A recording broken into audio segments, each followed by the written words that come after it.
There were 3 or 4 key pressure points. Number one was US FDA issues. And what's happened over there is these issues are 3 to 4 years old. And generally that's the time it takes to correct them. So we're coming towards the end of it. Second problem was US pricing pressure. Now versus earlier where there were mid-teen sort of a pricing pressure, now we're coming down to single-digit pricing pressure.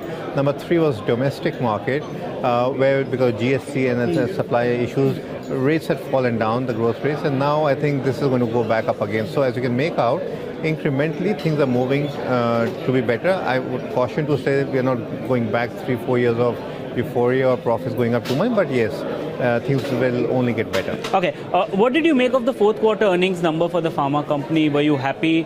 Were you disappointed? Overall, just your view on the fourth quarter numbers. Yeah, see what's happening over there, it's a bit of a mixed bag. We can't say that, so different companies have a different tune to it, but what is very, very important and the key metrics that we are tracking is the fact that the product concentration in earnings is coming down. So earlier, some of these products were accounting for 40% of profits or 35% of profits. That's going to get more normalized with the competition coming. So therefore, this is an earning which is going to get repeatable and new approvals is going to add to the growth. But isn't that bad for generics as such? Because I distinctly remember what Sun Pharma told in the con call that they are focusing more on the specialty side of business and there's not much incremental growth on the generics. Is that something that you would agree to, that generics is becoming far more obsolete and it will become obsolete much faster than what anyone anticipated? I hope you were on the same con call, yeah?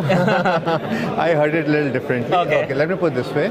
The way Indian pharma business models are going, I call it plus business model. Earlier they were doing APIs and domestic, now exports, generics.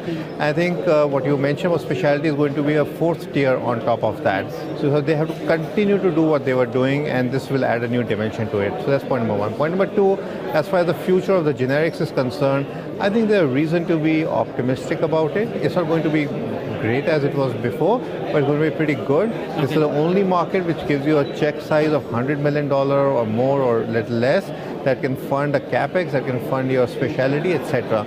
That remains and that will remain for at least next 8 years. There are enough and more new opportunities in complex generics which you can expect. But do you see a few more years of pain at least coming in for the generic companies as such, or things are going to be back to normal for them soon? No. So I would say it's very idiosyncratic in nature. Each company will have their own story to tell.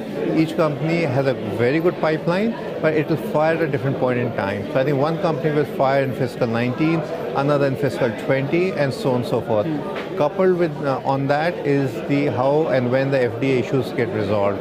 So, but give them a 3-year time. My guess is most, if not all, of these companies will get good drugs to the market. Okay, what about pricing pressure? Because I think that's a general point that you all as analysts have been talking about, companies have been talking about. How much more pricing pressure are we seeing? Is it here to stay, or are pretty much at the bottom now? No. So, see... It'll depend on company to company, I agree with you, but overall on the market? Yeah, see, if you go back 15, 18 years, the generic companies, the generic business in the US has seen always price deflation. It used to be 5 to 8%, and that has been a sort of trend line. What happened last 3 years, because of customer consolidation, it went up to 15 to 18% on an average. Okay. So this is reverting back to maybe 7 to 8%. So therefore, this is going to stay, but it's going to go back to the original one. The way to handle this is to get new products, new approvals, and hopefully some of them very high value, complex products. Okay. Initially, over the past few years, we've seen that margins in excess of 25, 30, 40%. Is the base now going to be, over the next few years, at levels of 20, 25% EBITDA margin? Is that the new normal for the pharma company? And if you're talking about on an aggregate for the company, across businesses, across geographies, I would say so. I would say that, the days of 30-35% as some companies enjoy would be very hard to get with a generic piece. Maybe with specialty, maybe sure, why not? But for generic, 20 to 25 is a reasonable expectation. Okay. Unless someone gets it very good in a year or two and then go back to the mean.